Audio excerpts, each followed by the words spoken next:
તો દેશની જનતા પર મોંઘવારીનો વધુ એક માર છે। પેટ્રોલ ડીઝલની કિંમતમાં વધારો થયો છે। ગુજરાત સહિત દેશભરમાં પેટ્રોલ ડીઝલના ભાવમાં આકરો વધારો।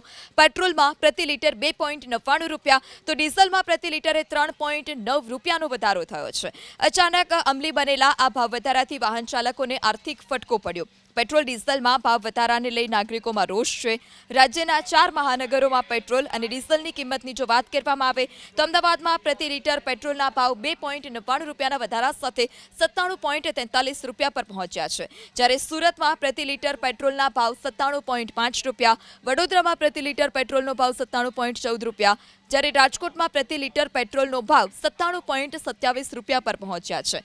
જ્યારે 3.9 રૂપિયાના ભાવ વધારા સાથે અમદાવાદમાં પ્રતિ લીટર ડીઝલનો ભાવ 93.2 રૂપિયા, સુરતમાં પ્રતિ લીટર ડીઝલનો ભાવ 93.29 રૂપિયા, વડોદરામાં પ્રતિ લીટર ડીઝલનો ભાવ 92.91 રૂપિયા અને રાજકોટમાં પ્રતિ લીટર ડીઝલના ભાવ 93.6 રૂપિયા પર પહોંચ્યા છે।